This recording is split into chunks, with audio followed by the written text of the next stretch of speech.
Pwede na ba? Pwede na ba? Hirap pa hindi kayo. Yan o. Ito yung basic na ano. Croissant. Hindi ko alam kung kukunin ko. Ano, Mikey? Ano? Narinig ko yung pagkain mo ah. Saya dito sa morning show, ha? Justin, ha? Kanang po. Lipat ka na dito sa amin. Ang sarap. Teka, batiin naman natin ang mga kapatid na Good morning, kapatid! Ay, ang sarap naman na talaga ng ating almusal. Kung isang araw, pandesal, ngayon naman croissants. Ang bati namin sa inyo, October 23, Manungang Aldaw para sa mga kapatid natin sa Palawan. Lunes na naman, simulan namin ang work week ng magana, mag-almusal na. Kasama namin na masarap. Deserve nating lahat yan, di ba, Gretch? Ito nga ang ating agahan ngayon, pangmalakas ang mga tinapay for breakfast. Iba't ibang klaseng international na mga tinapay. At ang pinakabida dyan, yung hawak ni Gretch, ang croissant. Ayun, no? Saan? Tama naman, yan ang Diba? pandiinan, yung croissant. Yung unang kagat mo kanina, tutong eh. Pero solid yung mga kinakain nyo, Jess. Mamaya titikim na ako, pa ako makapili. Pero para po sa iba pa nating mga kapatid, ito pong tinapay na ito, impluensya po ito sa ating mga French. Pero sabi nga ng ilang food historian, ang OG ng mga croissant nanggaling actually sa Vienna, Austria, mga Talaga? Austria. Talaga? Floating trivia. Kipfel. Yan. Yun ang tawag sa Vienna version yan. Meron din naman, parang may laman din yun na vanilla. Yun, tinawag na lang na croissant sa France dahil hugis crescent moon na ito. Tama. Kaya madaling maalala, di ba? At para ibida sa atin, ang mga pambihirang tinapay na ito, makakasama natin ngayong umaga si Jenica Escanela at si Catriana Carla Opiana ng Good Pastry Cafe. Good morning! Good morning, Catriana. Alam natin, pagdating sa croissant, hindi madaling gawin ito. Yes. Kasi kailangan perfect yung pagkaka-bake niya. Yes. O kailangan crunchy sa labas, malambot sa loob. Na-achieve niyo yun. Oh, thank you po. Bakit croissant sa lahat ang napili ninyong Actually, specialized? si owner po kasi is very fan ng croissant. So, since meron po siyang, tawag dito, a partner na marunong ng pastry, gumawa ng pastry. So, they establish Good Pastry Cafe po. Yun. So, ang difference namin sa ibang mga croissant, mabida na namin, ang Good Pastry Cafe is a premium croissant. Mukha nga. Ano ibig mo sabihin by premium? Bakit kami premium? Kasi ma'am, sir, ang aming croissant po is made of French flour po talaga. Imported flour po talaga yung gamit namin. And 100% butter po. Yun. Actually, yung flour na ginamit nila, yung shot ni Mami G. Bakit yung iba hindi gumagamit ng 100% butter? Yung iba po kasi, yes po, kasi medyo pricey po siya. Ano naman ang pagkakaiba ng flour na French tsaka dun sa arena lang nabibili dito? Yung sa atin po, siguro ma'am, yung pinaka-raw ingredients nila. Pero talagang kasi pag po sinabing croissant, kailangan po French flour yung gamit to achieve the premium and flaky taste ng Kumbaga, croissant. authentic. Yes, the authenticity of Mga madam, baka pwede nyo naman sa amin Isa-isahin? Isa-isahin kasi medyo na Madami Overwhelmed. Okay po. Bali, of course, we have the plain croissant, our butter croissant. And then, marami po kaming variety or flavors of croissant. We have the strawberry croissant, the mango croissant, and yung mga colorful po na nandun, yun yung aming mga fruit pastries po. So, may mga savory din naman po kami.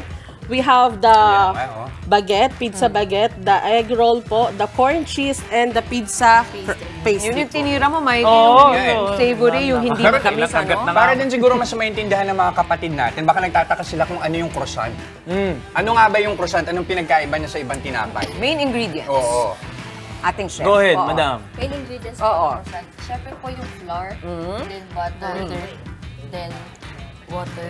Yung, yes po. So, pero ang croissant, ang nagpaiba sa kanya yung proseso ng layer, paggawa. yes Yung po. layering So, paano? po. Kasi Paano ba yung layering? Yung sa amin po, we are using authentic machine for croissant lang po. We called it parang pastry sheeter. So, yun po kasi medyo mahirap po siya. Kailangan kasi po talaga ma-achieve natin yung layered po ng croissant. Kasi parang kailangan Paano mo i-yun po. malalaman kung tama yung pagkaka-bake sa isang croissant? Kunwari, pag kinain mo, dapat ba walang mahuhulog? O, mas maganda naman na flavor. Naririnig. Kailangan po talaga, medyo messy po talaga siya.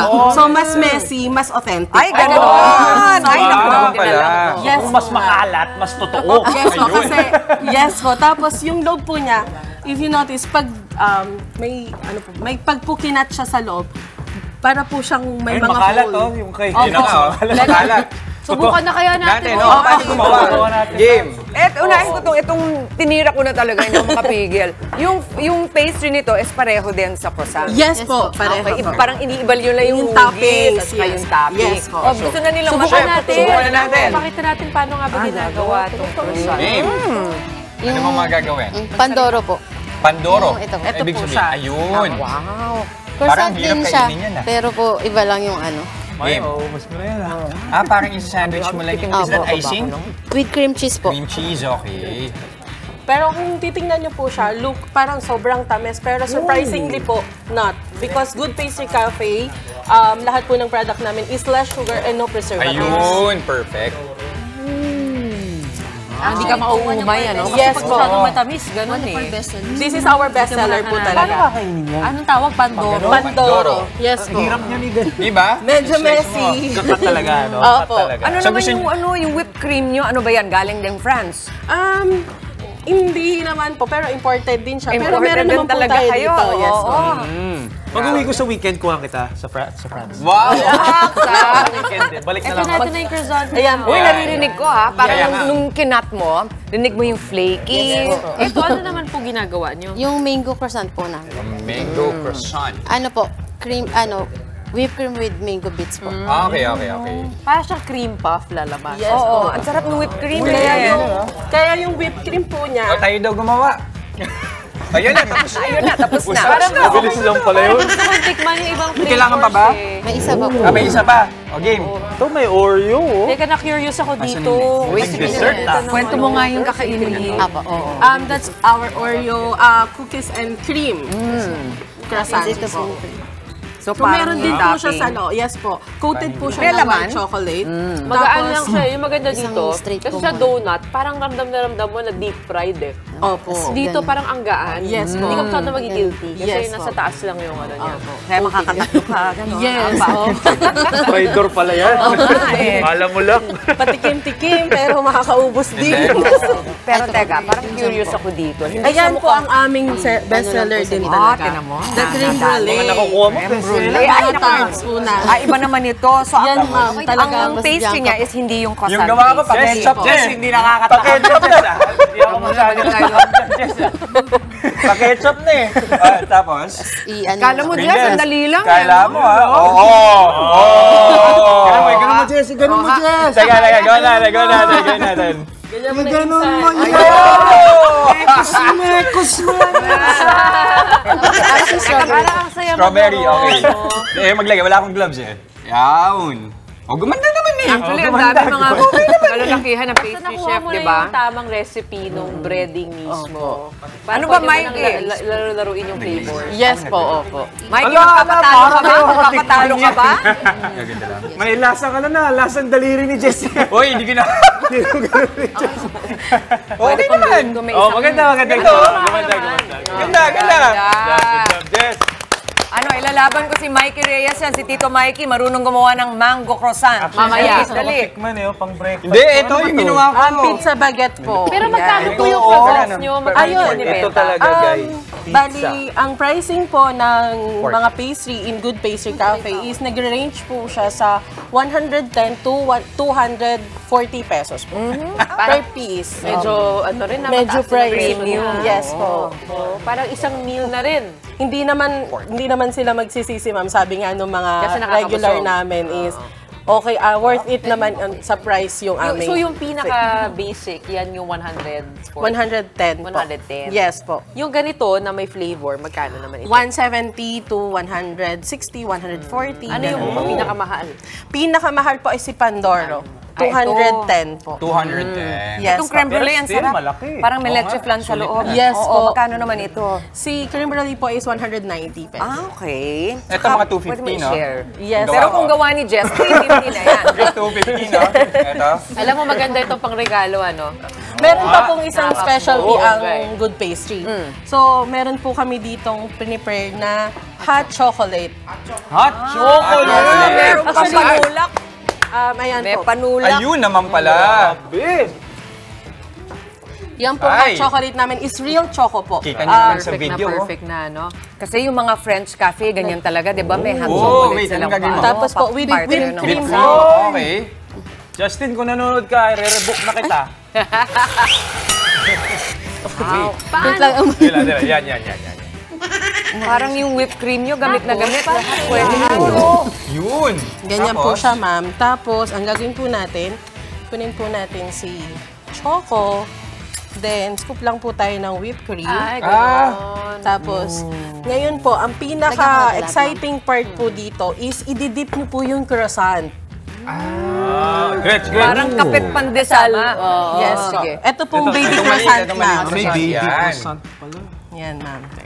Dati parang pandesal lang ang ating dinidip. Ngayon, croissant na. Croissant from Hot France. chocolate pa. Crunchy. Mainit. Yes po. Ibang flavor. Parang ako kumakain ng chocolate croissant. Anong pero- pakiramdam na yung may whipped cream? Ha? Oo nga, maybe. Na may whipped cream Parang siya? kakaiba siyang experience na lumalabot. Kasi Ay, crunchy siya, tapos lumalambot siya dun sa mainit na tsokolate. Sarap ba? Uy, meron ako Ito, na-discover. diretso inom na. Ito nakita ko dito. Masarap po siguro pag mainit na mainit yung chocolate. Yes po. Madam, pwede ba kita imbitahan sa Noche Buena namin sa bahay? Book na siya. Magkano po ba? Ayun! Yan ang mga tamang tanong. Magaling. Teka, pero tamang pakiramdam ko mas masarap tong kainin na sa loob ka ng coffee shop, nakaupo, nag-aantay ng tumitingin sa mga tao. Saan ba kayo pupuntahan? Nasa plano nyo ba yun? Bali, ang Good Pastry Cafe po is located in 53 Connecticut Street sa Green Hills, San Juan po. Ayun. Tapos pagkatapos, pwede na inumin to? Yes, ma'am. Ayun pala yun. So lahat ito available doon sa inyong Yes po. restaurant. Lahat po ito is available in Good Pastry. Ang maganda din po, mas maganda is mag-visit po sila ng 9 o'clock onwards. Para Kasi fresh. po para po kumpleto yung aming mga Ano ba yung bestseller breads. nyo? Ano yung madaling maubos? Para Si unahin Pandoro na po nila. talaga, tsaka yung mga fruit pastry po Tsaka Mami namin. Chiki, ang sarap ah. Sarap yung Panalo hot chocolate. chocolate. Real choco po siya. Wala din yung kay Oh, very thick Panalo na. talagang ating agahan this morning. Kaya maraming salamat sa inyo, Good Pastry Cafe. At nabusog kami. Oo. Ang aming paningin. Yes. So, mamaya kakainin namin yun lahat. Mga kapatid, sana nabusog din po kayo sa aming Buena Manong pang-agahan. Tara na, salubungin po natin ang ating araw ng may ngiti at pag-asa. Ako po si Gretchen Ho. Punoy na ang sarili ng inspirasyon at motivation para mas ganahan pa ngayong Lunes. I-manifest na yan mga kapatid na magiging mas masaya at mas maganda ang ating work week. Ako po, si Jess De Los Santos. At syempre sa mga late nang nagising dyan, aba, galaw-galaw na. Going extra exciting at punong-puno ng good vibes ang araw. Peace and love lang lagi. Ako si Mikey Reyes. At syempre, mauna sa ating mga balita sa frontline sa umaga, mga maiinit na update sa ilang pangyayari sa loob at labas ng bansa. Ako po si Chiki Roa Puno. Kaya naman, ang mainit na bati namin sa inyo, mga ate, kuya, nanay, tatay, lolo at lola. Good morning, kapatid! Okay, medyo nabusog na tayo sa simula ng ating araw. Good luck sa pagbabalita natin mamaya o kayanin natin. Pero marami pa tayong hinanda sa mga kapatid natin. Di ba, Tito Mikey? At mahigit 2 buwan bago magpasko, kumukuti-kutitap, kumukurap-kurap na ang mga makukulay na parol sa paligid. Kantahin mo nga yun. Dapat kantahin Oo eh. nga eh. Talagay doon kanta eh. Kumukuti-kutitap. Ayun. Okay, bumisita si Jess sa Parol Capital sa San Fernando, Pampanga. Yan naman ang isa pang ibibida nating negosyo sa kitang-kita. At isa pang kumukurap-kurap, yung mga mata natin kapag nanlalabo. Ayun. Ang problema sa panlalabo ng ating mga paningin, pag-uusapan naman natin sa Sabi ni Doc. At masindabi lang po, pero kung ihing-ihina, please, pag-iusap po. Doon po tayo sa tamang lugar po. At mga parusa at reklamo sa pag-ihi, pagdumi, at kahit na ang pagdura kung saan-saan, iisa-isahin natin sa Legal Ba To? Talagang kung kailan may pagkain sa harap natin, nga saka eh. natin tinapit eh. Oo nga, when nature calls nga naman. Ito naman sa Loding Sikat. Homecoming ngayong umaga ng ating Pop Pinoy Girl Group Grand Winner. May pasample pa sila sa kanilang reimagined Sex Bomb Classic. Yara, abangan live! At sa mga umaaksyong balita naman sa Frontline sa umaga. Panibagong panghaharas sa West Philippine Sea. Pagbangga ng dambuhalang barko ng China sa resupply boat ng Pilipinas sa pool sa video. Balita naman sa gulo sa Israel, humanitarian aid sa digmaan, pinapasok na sa Gaza mula Egypt. Nasa 20 Pinoy na naipit sa gulo, inaasahang makakauwi na sa bansa ngayong araw. At ito, update naman sa panahon. Amihan season idineklara na, ilang pagulan sa ilang bahagi ng Luzon, posibleng maitala ngayong araw. At ito sa showbiz, anak ni Francis M. na si Francesca, pinaplano na talagang maging isang artista. Na-interview ni Julius, ni Papu, di ba? Tingnan natin mamaya. Tuloy-tuloy lang ang pagtutok mga kapatid. Magbabalik ang inyong paboritong kasalo sa umaga. Good morning, kapatid!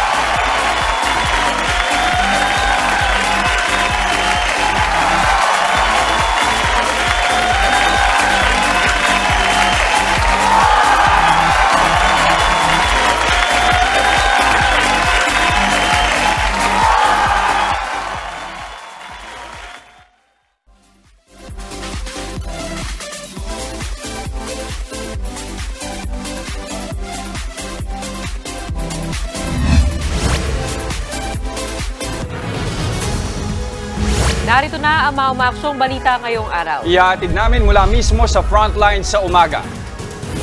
Panghaharas at pagharang ng China sa resupply mission ng Pilipinas sa BRP Sierra Madre, nauwi sa banggaan. Bansang China, iginiit na naaayon lang sa batas nila ang ginawang pagharang sa ayungin. Mga kaalyado ng Pilipinas, umalma. Ilan pang Pilipino na naipit sa giyera sa Israel, darating na ng Pilipinas ngayong araw. Mas malamig na panahon, inaasahan na ngayong nagsimula na ang panahon ng amihan. Mahigit pisong dagdag sa kada litro ng gasolina, diesel at kerosene, posibleng ipatupad bukas. Pinay pool player Cheska Centeno tinalo ang pambato ng China para maging World 10-ball Women's Champion. At umano'y anak ni master rapper Francis Magalona nakausap sa exclusive interview ni News 5 anchor Julius Babaw.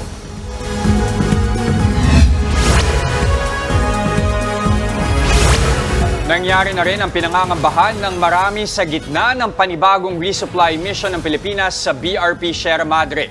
Sa pagkakataon kasing ito, nagbanggaan na ang mga barko ng Pilipinas sa China. Ayon naman sa isang eksperto, oras na para magpasaklolo ang Pilipinas sa Amerika. Nasa frontline ng balitang yan si Dave Abuel. Sa pool sa video ng Armed Forces of the Philippines ang pagbangga ng dambuhalang barkong ito ng Chinese Coast Guard sa maliit na resupply boat na MV Oneida May 2 sa West Philippine Sea kahapon ng umaga. Ang Oneida May 2 ang isa sa dalawang bangka na inarkila ng AFP para maghatid ng supply sa BRP Sierra Madre na nakasadsad sa Ayungin Shoal. Ayon sa National Task Force for the West Philippine Sea, nangyari ang insidente pasado alas 6 ng umaga kahapon. Ang Chinese Coast Guard na humarang sa kanila kahit nasa loob sila ng Exclusive Economic Zone ng Pilipinas. Bukod sa resupply boat, sa pool din sa aerial shot na ito ang pagbangga naman ng isang Chinese militia ship sa likuran ng barko ng Philippine Coast Guard na umi-escort sa resupply mission. Gayunman, nakalusot pa rin ang Oneida May 1 na nakapaghatid pa rin ng supply sa BRP Sierra Madre. Agad namang kinundina ng National Task Force for the West Philippine Sea ang dalawang insidente na tinatawag na mapanganib, irresponsable at iligal ang ginawang pagmaniobra ng mga barko ng China. Malinaw raw na paglabag ito sa international law at maging sa 2016 Arbitral Award na nagpapawalang bisa sa pagkamkam at mga iligal na aktibidad ng China sa lugar. Para naman sa maritime expert na si Attorney J. Batumbakal, inasahan na niya ang banggaan dahil matagal na tayong paulit-ulit na ginigit-git ng China tuwing naghahatid ng supply sa Ayungin Shoal na tinatawag naman nilang Renai Reef. pinapakita din po niyan na talagang ang China, nananadya po yan para nga takutin tayo na umalis na dun sa ating lugar. No? So hindi tayo dapat matakot.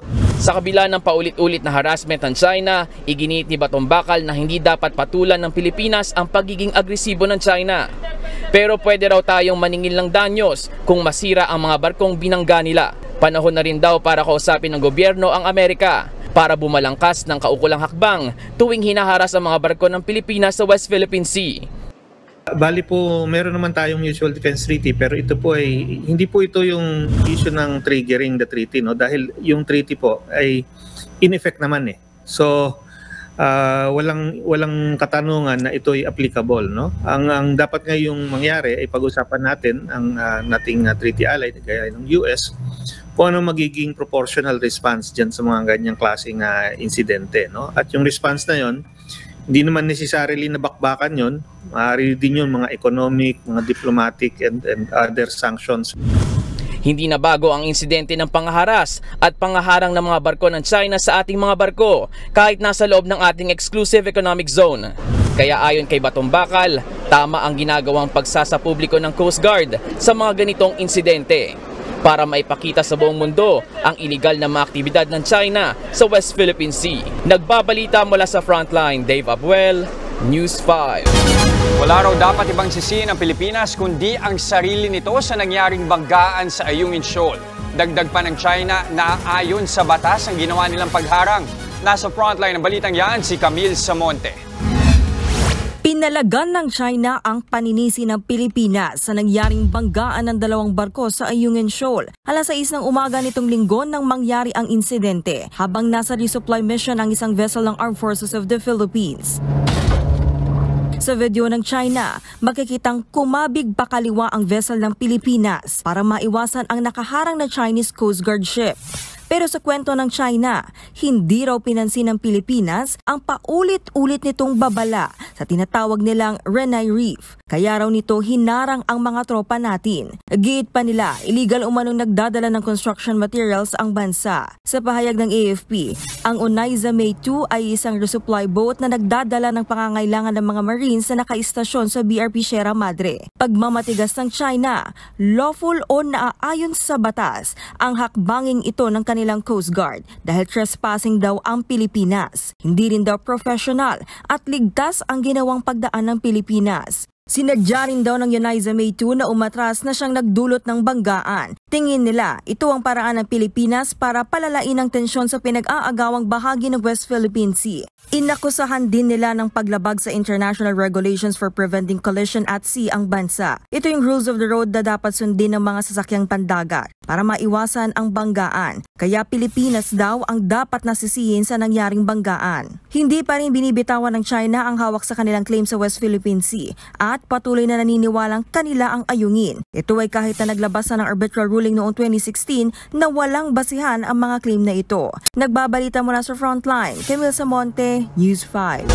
Matunog naman ang pagkondena ng ibang bansa sa mapanganib na ikinilos ng China sa Ayungin Shoal. Ang Amerika muling pinanindigan ang Pilipinas at kanilang Mutual Defense Treaty. Nasa Frontline na balitang yan, Simon Gualvez. Walang karapatan ng China na itaboy ang ating tropa. Yan ang iginiit ni Senador Risa Ontiveros kasunod na nangyaring banggaan sa Ayungin Shoal. At mas lalong wala silang karapatan na banggain at saktan ng mga Pinoy sa sarili nating teritoryo. Si Senador Jinggoy Estrada naman iginiit na paglabag sa ating soberenya ang ginawa ng China. Tanong niya, sapat pa ba kung maghain lang ulit ang bansa ng panibagong diplomatic protest? Nakikiusap naman si Senate President Juan Miguel Zubiri na respetuhin ng China ang buhay ng mga Pilipino at sumunod sa United Nations Convention on the Law of the Sea at Maritime Travel. Maging ang mga kalyado ng Pilipinas napareak kaagad sa panibagong insidente ng pambubuli ng China. Si Japanese Ambassador to the Philippines Kazuhiko Koshikawa labis na nababahala sa pagiging agresibo ng China. Mariin daw na tinututulan ng Japan ang pagbabago sa status quo na sapilitan o idinaan sa puwersa. Pati ang Australia ikinabahala ang dangerous maneuvers ng Chinese ships. Tinawag naman na unjustified ng Canada ang ginawa ng China. Wala naman daw karapatan ng China sa West Philippine Sea. Nakakabawas daw sa kaligtasan at seguridad sa rehiyon ang patuloy na pananakot at coercion ng China. Ayon naman kay US Ambassador to the Philippines Mary Kay Carlson, nilagay sa alanganin ng China ang buhay ng mga Pinoy na sakay ng mga barko. Nakikiisa raw sila sa kaalyado nila para protektahan ang soberenya ng Pilipinas. Kasunod nito, naglabas na rin ng pahayag ang US Department of State. Kaisa raw sila ng Pilipinas laban sa panguusig na ito ng China. Iginit din nilang pasok sa exclusive economic zone ng Pilipinas ang Ayungin Shoal alinsunod sa arbitral ruling ng International Tribunal. Muli ring pinanindigan ng Amerika ang Mutual Defense Treaty nito sa Pilipinas kung saan ipagtatanggol nito ang ating bansa sa oras na magkaroon ng armed attack sa puwersa ng Pilipinas.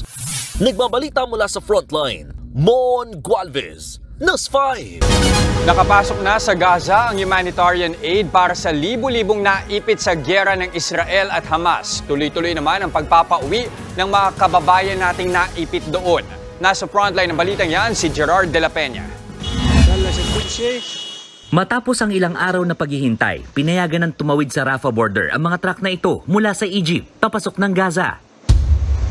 Dala ng mga truck ang humanitarian aid o ayudang pagkain at gamot para sa mga apektado ng digmaan. Binantayan pa ng United Nations sa mga truck. Aabot na sa 34 na truck ang nakapasok ng Gaza para maghatid ng ayuda. Higit 2 milyon na nangangailangan ng pagkain at gamot sa Gaza. This cannot be the last convoy. We need to have sustained, safe access to be able to get our trucks across the border so that we can feed the millions of people that are depending on emergency food. Patuloy din ang pambobomba ng Israel sa lugar. May pagkakataon pang napahintong ilan sa mga truck na maghahatid ng ayuda dahil sa mga pagsabog na tinig mula sa kalsada. Kita rin kahit mula sa malayo ang makapal na usok mula sa pagsabog ng mga missile. Kabilang sa mga nasa pool ang 2 moske, mga gumuhong bahagi ng pader at ang mataas na tore na lang ang makikita sa dating poksambahan ng mga Muslim sa Gaza Strip. Ayon sa Health Ministry ng Palestine, umaabot na sa 4,600 ang nasawi sa patuloy na pambobomba sa Gaza Strip. Tuloy-tuloy din ang pagpapauwi sa mga Pilipinong naipit sa digmaan. Ayon sa Department of Foreign Affairs, may 20 overseas Filipino workers mula Israel ang inaasahang darating sa bansa mamayang hapon. Ito na ang magiging ikatlong batch ng mga nakauwing OFW mula Israel. Dadagdag sila sa 34 na nauna na nakauwi sa bansa.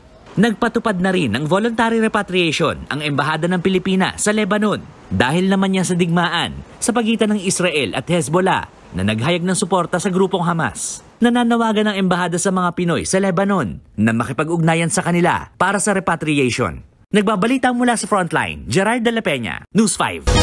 Samantala, naiuwi na sa Negros Occidental ang labi ng OFW na si Loretta Alacre. Bukod sa ayuda, nakatakda rin siyang bigyan ng Heroes Welcome ng OWA ngayong araw. Nasa frontline ng balitang yan si Rainiel Pawit.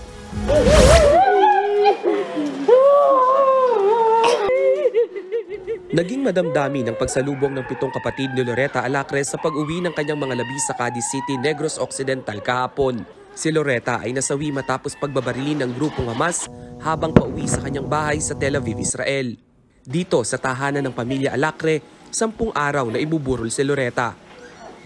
Ako namin makasama yung kapatid namin kasi huling pagkikita na lang din namin sa kanya.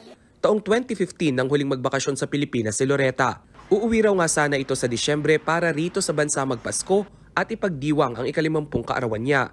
At ayon sa kapatid ni Loretta na si Aileen, ang OFW ang breadwinner ng kanilang pamilya. Kaya labis ang pagdadalamhati ng kanyang mga kapatid dahil sa ganitong paraan maitutuloy ang kanilang family reunion. Nagpapasalamat pa rin kami na nakakauwi siya sa amin kahit ganyan na, kahit masakit sa amin magkapatid. Sana tulungan niya rin kaming matanggap namin na wala na siya. Maliban naman sa financial at burial assistance, inilalatag na rin ng OWA ang ibibigay na Heroes Welcome para kay Loretta ngayong araw. Magkakaroon po tayo ng Heroes Welcome bilang pagkilala sa kanyang sakripisyo na ibinigay hindi lamang sa kanyang pamilya, kundi ang kadakilaan na rin bilang isang OFW. Kasamang namatay ni Loretta sa Israel ang 2 kaibigang Chinese at kanyang nobyo na Chinese national din. Sa November 5 naman, nakatakdang ilibing ang OFW. Nagbabalita mula sa Frontline, Rainiel Pawid, News 5.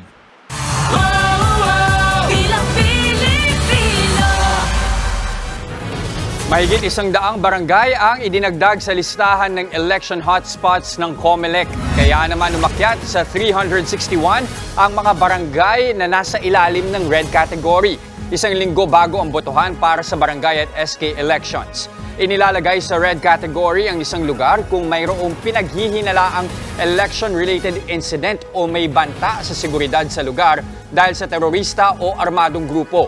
Posible pa raw madagdagan ang mga barangay na kabilang sa listahan habang papalapit ang eleksyon. Sa October 30, isasagawa ang botohan para sa BSKE. Arestado isang tumatakbong kagawad sa Paco, Maynila dahil sa pagbebenta ng peking seasoning. Agad namang sumama sa mga pulis ang 67 anyos na ginang matapos hainan ng warrant of arrest. Sa Laguna pa raw ibinibenta ng sospek ang peking produkto. Depensa naman ng sospek, hindi niya raw alam na peke ang ibinibenta niyang seasoning. Nabili niya lang daw ito sa Divisoria. Naharap siya sa reklamong paglabag sa Intellectual Property Code of the Philippines. Abiso naman sa mga motorista, posibleng magpatupad ulit ng taas presyo ang mga kumpanya ng langis bukas. Ayon sa UniOil, 1 peso and 30 centavos hanggang 1 peso and 50 centavos ang posibleng dagdag sa kada litro ng diesel. Hanggang 1 peso and 10 centavos naman sa gasolina. Ang kerosene posibleng umabot ng 1 peso and 40 centavos ang dagdag.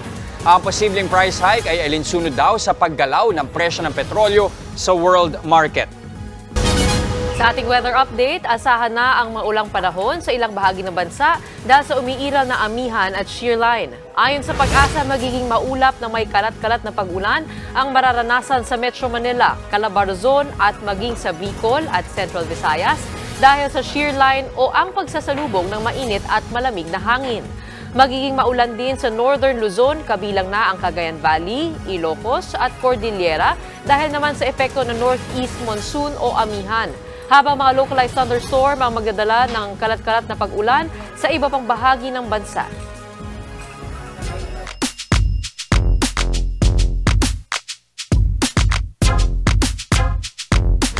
What's up mga kapatid? Mahigit 1 taon na pag-aantay pero finally nakaisa ang UST Growling Tigers sa UAAP. Pinutol ng Tigers ang 19-game losing streak matapos panalo kontra FEU Tamaraws. In control ng UST halos buong laro at lumamang pa ng 11 points sa 4th. Final score ng laro, 68-62. 1-6 ngayon ng UST at last place pa rin sa standings pero magandang pagtatapos to sa first round at siguradong may dalang momentum sila sa susunod na mga laro. At kung UST na putol ang losing streak, tingnan mo, masakit pa din eh. Ang UP Fighting Maroons naman, winning streak ang nadali. Pinakita ng Ateneo Blue Eagles kung bakit sila ang defending champions pagkatapos maisahan ang Fighting Maroons sa overtime 99-89. Nanguna si Mason Amos na nagtala ng 19 points at sumunod naman si Chris Kuhn with 17. Natapos ang first round ng Ateneo na may 4-3 record, good for third seed sa standings. Top seed pa rin naman ang UP na may 6-1 slate. At sa billiards naman, wagi si Pinoy pool player Cheska Centeno sa WPA World 10-Ball Women's Championship sa Austria. Tinalo ni Centeno si Han Yu ng China 9-5 para sa kampyonato. Nag-uwi rin ng 24-year-old ng $50,000 o higit 2.8 million pesos. Bago nakapasok sa finals, tinalo muna ni Centeno ang mga pambato ng Germany, Chinese Taipei at England. Dagdag ito sa lumalagong koleksyon ni Centeno, kabilang ang 4 na gintong medalya sa Southeast Asian Games.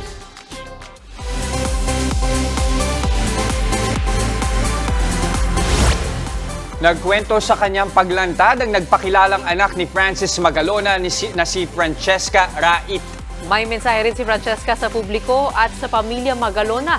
Yan at iba pa sa exclusive interview ni News 5 anchor Julius Babaw sa report na ito.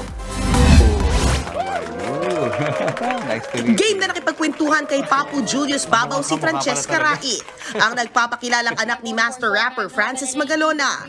Isa raw sa mga pangarap ni Francesca ang maging artist, pero gusto niyang mag-develop ng kanyang sariling identity. Not to be para makilala po ako dahil sa father ko. Pero I want to start my own image po. Nagsimula na raw sa acting workshop si Francesca at hopeful din siya na makapag-release ng sarili niyang single soon. Sa ngayon ay may mga rehearsals na si Francesca sa pagkanta. Lahat ay nagsama-sama. Mic check, ito na nag-step na pwersa. Franz Magalo naglakday na parokya. 1, 2, 3, po, let's vote in. Bata pa lang daw siya, ay interesado na talaga siya sa pagpo-perform. Kumakanta-kanta na rin si Francesca ngayon sa ilang gigs. At dalawa sa favorite songs niya ng kanyang ama, ang Cold Summer Nights at Kaleidoscope World.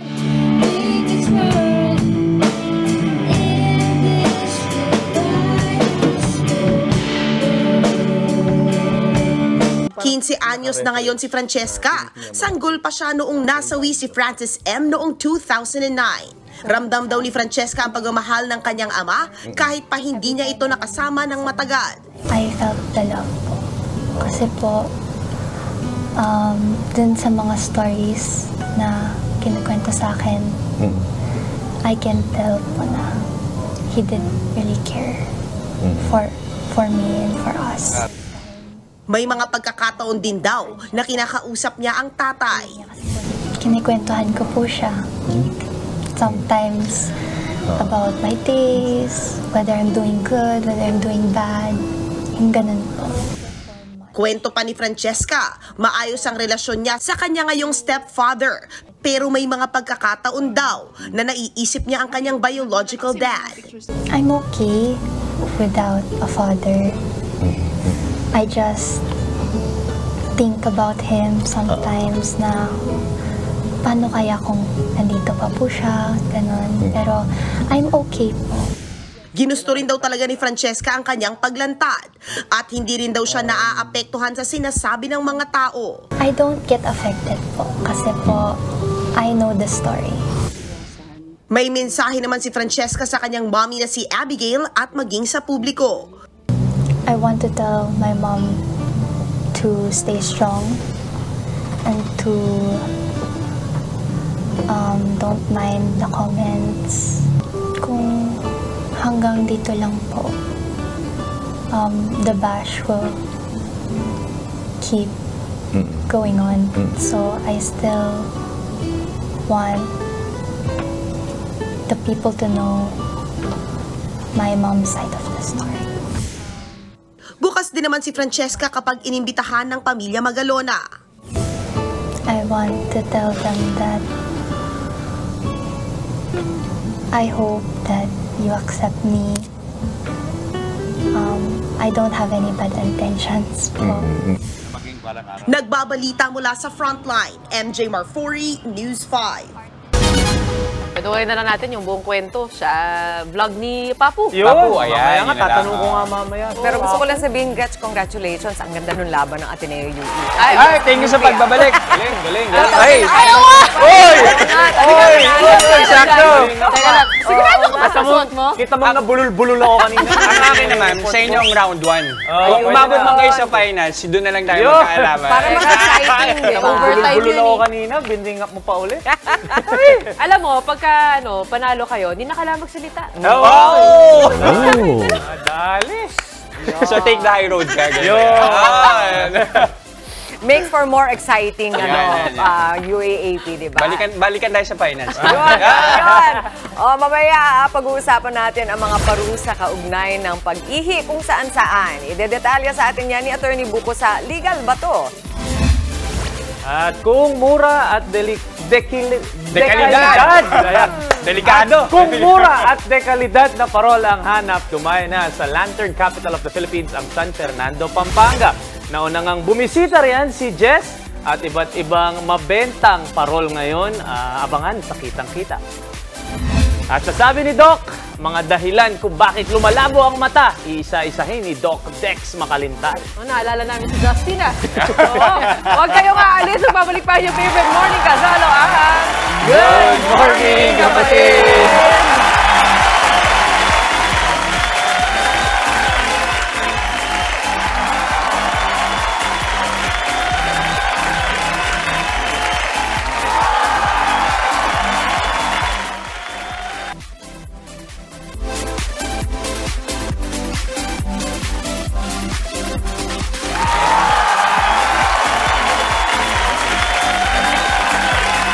Mga 2020 pa rin ang vision hanggang ngayon. Anong feeling? Actually, parehas tayo. Pag-usapan natin ang mga dahilan ng paglabo ng mata sa sabi ni Doc. Mali ang nasakyang jeep dahil hindi nabasa ang signboard o nasabihang snubber dahil hindi napansin ang nakasalubong nakakilala. Ang hassle ng malabong mata, hindi ba? Depende sa bahagi ng matang mayroong diferensya ang epekto ng malabong paningin. Kabilang na riyan ang paglabo ng daanan ng liwanag sa mata o ng cornea. Pwede rin pagkasira ng inyong retina o kaya naman ay diferensya sa optic nerve o ugat sa mata. Narariyan din ang myopia o nearsightedness kung saan ang mga bagay na malapit lamang ang malinaw na nakikita ng ating mga mata. Farsightedness naman o hyperopia kung mas malinaw ang binabasa o tinitingnan kapag malayo. Ang astigmatism naman ay kombinasyon kung saan malayo man o malapit ay maaaring maging malabo ang paningin dahil ito sa irregular na hugis ng isang bahagi ng mata kaya hindi nakapapasok ng maayos ang liwanag sa mata. Genetic ang mga refractive errors na ito. Ibig sabihin ay 10 times na mas malaki ang tsansa na magkaroon ka nito kung nasa family history mo yan. Mayroon din namang environmental factors katulad ng pagbababad sa initan kung saan nasisira ng UV rays ang ating mga mata. Ang eye strain mula sa pagbabasa habang nasa biyahe ay isa ring sanhi ng paglabo ng mata at pagiging short-sighted. Nagdudulot naman ng damage sa ating retina ang matagalang paggamit ng cellphone lalo na sa dilim. Gayon din ang pagbababad sa computer. Sanhi ito ng dry eyes at ng burning sensation sa mata. May tsansa pa namang maayos ang paningin sa pamamagitan ng corrective lenses. Kung may budget, pwede rin sumailalim sa surgery. Tandaan, prevention is still better than cure mga kapatid. Huwag nyo nang pangaraping mga ilangan pa ng eyeglasses. Ang ating mga mata ay hindi lamang bintana sa ating mga kaluluwa dahil refleksyon din ito ng ating kalusugan. Sinasabi ng mga magulang natin, wag talaga magbabasa sa dilim at saka sa loob ng kotse. Oo. Saka wag matutulog ng basambok. Hindi, joke. Dito tayo yan. Ano bang Tsaka yung cellphone. Sobrang 75-50. Ang baba lang. Ayun. Astigmatism. Wala naman sa astigmatism. Ito yung work glasses ko, guys. Walang salamin. Napapagalitan ako pag may glare eh. Hindi ko napansin. Oo nga, napapagalitan ako pag may glare. Work glasses to. Kaya bulag-bulag. Okay lang malabong mata, wag lang magbulag-bulagan. Ayun! Abangan po mamaya ang grand winner ng TV5 P-Pop Group Search na Pop Pinoy. Makikisaya sa atin ngayong umaga si Yara live. At pasintabi po ulit, paalala, bawal po ang pag-ihi sa kung saan-saan. Ako, ang mga reklamo kaugnay niyan, tatalakayin po natin sa Legal Bato. At mamaya sa kitang-kita, dumayo ako sa Parol, capital ng Pilipinas, para sa mga world-class na obra ng ating mga parol maker. Ang kanilang kumukuti-kutitap na negosyo, kumustahin natin. Huwag kayong aalis, magbabalik pa rin ang inyong paboritong morning kasalo. Good morning, kapatid!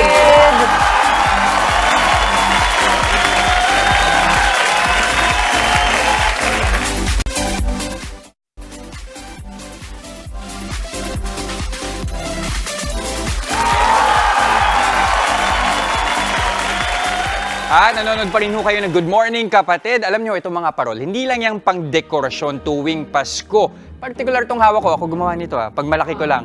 Wow! Pero alam nyo ba, itong mga parol na yan, nagbibigay ang pag-asa lalo na sa mga kapatid natin sa Pampanga noong nakaranas sila ng matinding sakuna. Tunghayan po natin ang kwento ng tagumpay ng negosyong ibibida ko sa Kitang-Kita.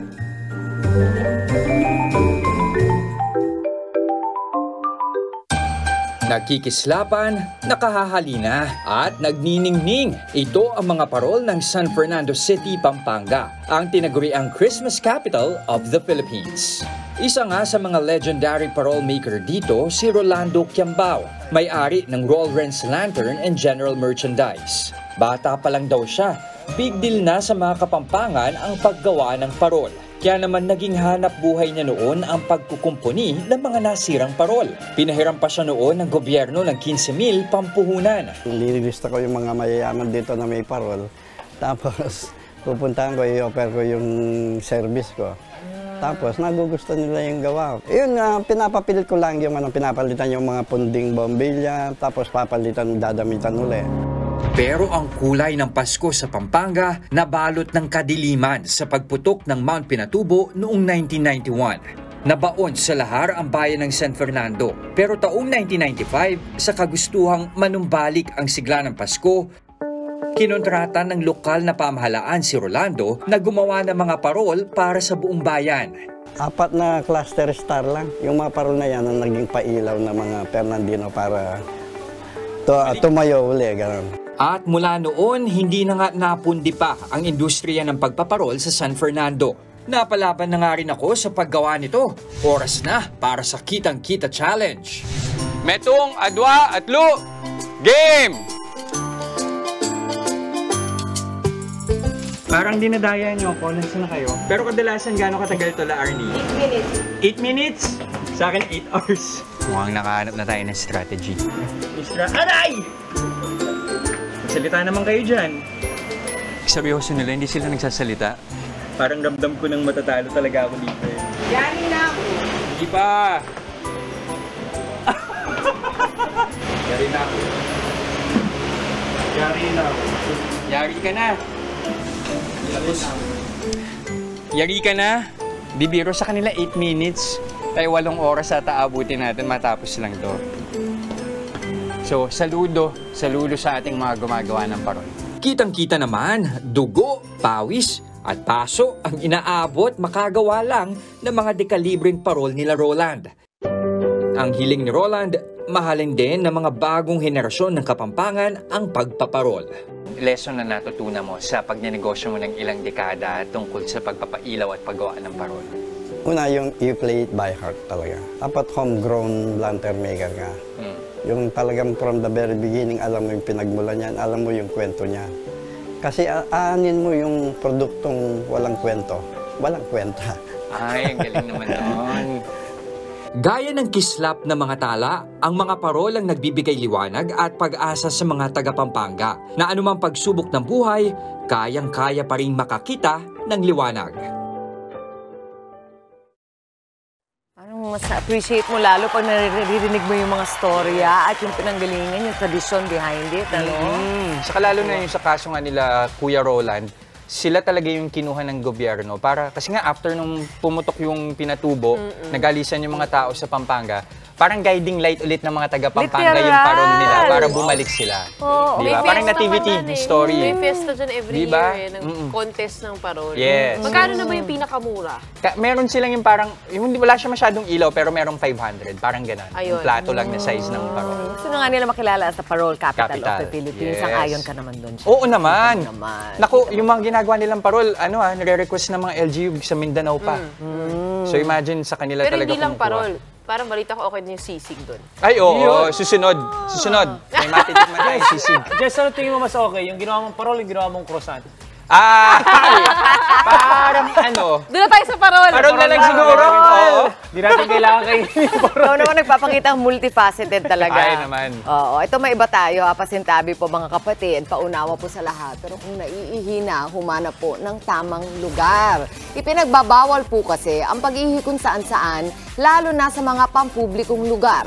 Ang mga parusa sa mga lalabag, alamin natin sa Legal Ba To? Tuloy-tuloy lang ang good vibes. Kasama pa rin ang inyong favorite kasalo sa umaga. Good morning, kapatid!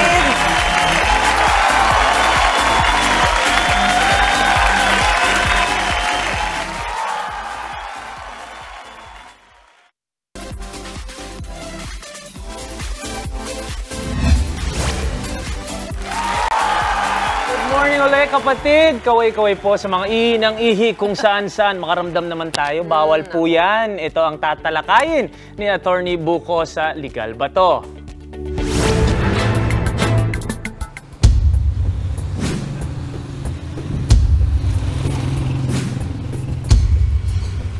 Boss! Ba't diyan ka umihi? Nakita mo ng may karatula ko, bawal umihi dito. Diyan ka pa rin umihi. Pasensya na sir, kailangan nang ilabas, di ko na mapigil eh. May violation kang ginawa, tara sumama ka sa barangay. Attorney, may sa publikong lugar. Legal po ba to?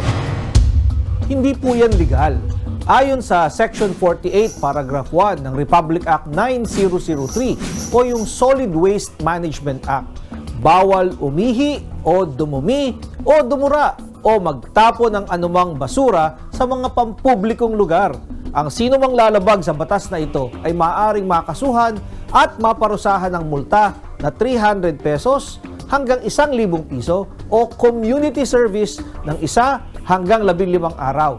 Bukod dito ay maaari din kayong maparusahan ayon sa ordinansa ng barangay o lokal na pamahalaan sa lugar kung saan ka umihi nang wala sa tamang lugar. Attorney, commuter po ako at madalas gumamit ng palikuran sa terminal ng bus. Kaso sinisingil yung mga nakikibanyo ng 10 pesos. Wala namang resibong binibigay. Legal po ba to? Legal po yan. Ang lahat ng private property ay may karapatan na magtakda ng kanilang sariling panuntunan sa paggamit ng kanilang mga facilities tulad ng toilet o CR. Hindi naman ito sapilitan dahil may choice ka naman na lumipat sa ibang mall o bus terminal para doon ka mag-CR. Subalit, may nakahain na pong panukalang batas sa Kongreso para ipagbawal ang paniningil ng bayad sa paggamit ng mga banyo sa mga establishmento na bukas sa publiko. Subalit, hanggat hindi pa ito batas, legal pa po ang ginagawa ng mga private property owners na magtakda ng bayad o iba pang panuntunan sa paggamit ng kanilang mga banyo o iba pang facilities sa kanilang mga private properties. Attorney, madalas mamanghi yung bakod namin dahil ginagawang palikuran ng kapitbahay namin tuwing nagiinuman sila. Ang katwiran kasi nila, hindi naman nila alam na bawal pala umihi doon. Legal bang depensa yun? Hindi po yan legal. Ang good faith o yung hindi daw nila alam na bawal pala umihi doon ay hindi valid na depensa. Hindi katwiran na hindi mo alam ang batas. May kasabihan nga na ignorance of the law excuses no one from compliance therewith. Ang mga batas tulad nito ay tinatawag na special penal laws kung saan itinuturing na mala prohibita o yung bawal dahil may batas, kung kaya hindi maaaring gamiting depensa ang good faith. Kung kayo ay may nais isang guni sa inyong lingkod, i-follow lang ang aking Facebook account.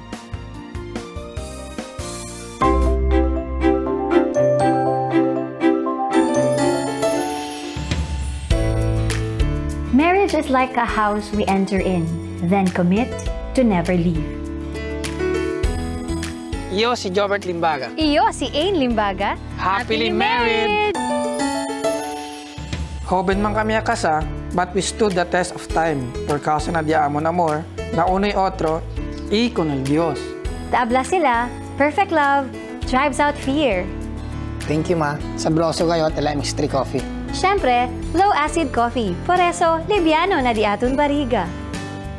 Hindi man kami asiguraw kung nadiamon future antes, itchene kami ang mga diferensya. Pero yan fight kami para nadiamon amor kung uno'y otro. Pensando con el promesa, yaase kami kung uno'y otro, y con el Dios. We make sure to be healthy spiritually and physically. Por eso, taman exercise kami, itene kami healthy diet na ayuda di MX3 capsule que low in sodium, fat, y cholesterol free. Por eso, bien believe kami con el MX3. Y ahora, to celebra kami el ika-12 año di amon kasaw na uno'y otro. Masin ko sa man pasa, si el Dios el na centro del di aton matrimonio. El amor del Dios, amor te protege con este. Como kila el MX3, na preserva al di amon amor. Kapapasok lang po na balita, naghain ang panibagong diplomatic protest ng Pilipinas laban sa China. Kaugnay pa rin yan ng nangyaring banggaan ng mga barko ng dalawang bansa sa Ayungin Shoal. Pinatawag na rin ng DFA si Chinese Ambassador Wang Xilian para magpaliwanag sa nangyari.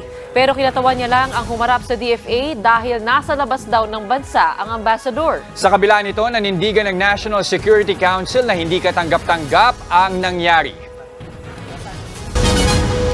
At sa aming pagbabalik, throwback with a twist tayo. Abangan ng P-pop powerhouse Yara at ang rendition nila sa sex bomb classic na Bakit Papa? Live na live yan! Bakit Papa? Tuloy-tuloy lang ang happiness ngayong umaga. Dito pa rin sa inyong Happy Morning Kasalo. Good morning, kapatid! Lumaban si Papa, matapang. Oy, lumaban si Papa, matapang. Oh, laban, laban. Oh, bawe, bawe. Laban, oh, bawe.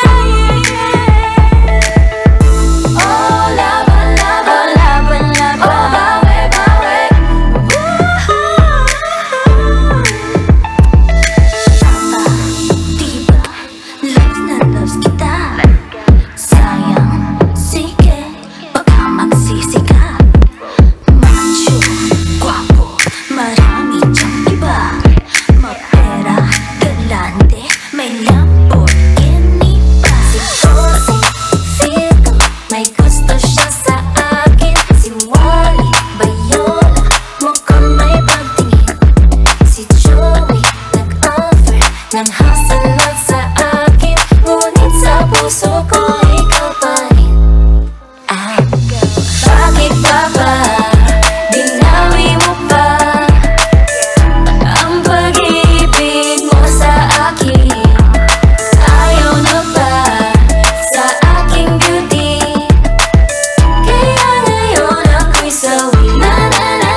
morning!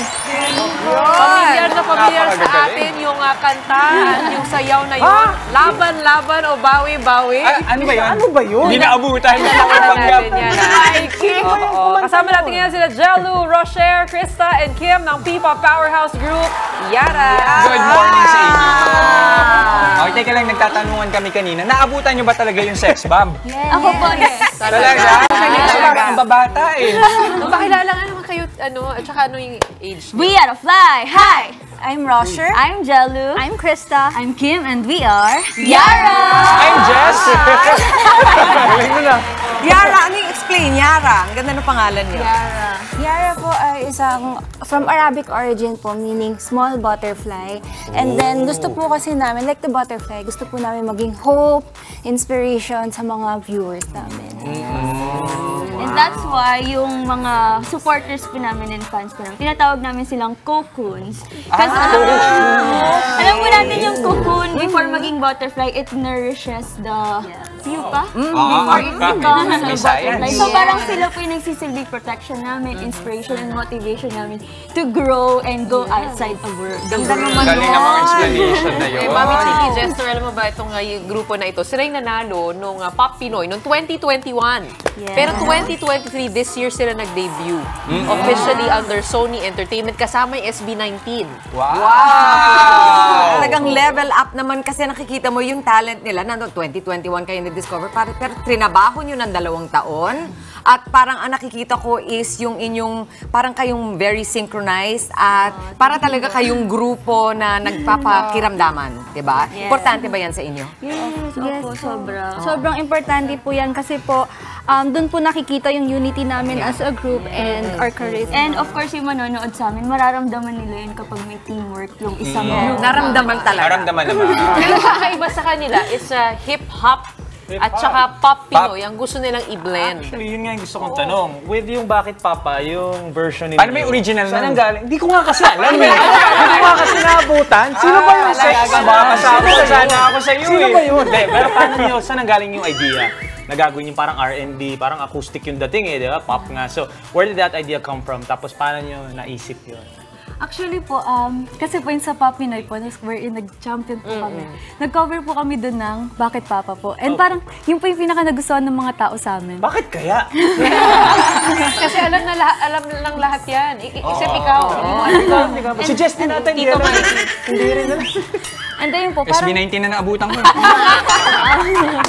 Pero in-update nyo, no? Na ginawa yung current para ma-appreciate ng Gen Z. Pero sana yung general, pinanood nyo yung mga videos dati ng sex bomb o ano? Pinalaki po kami ng sex Yeah.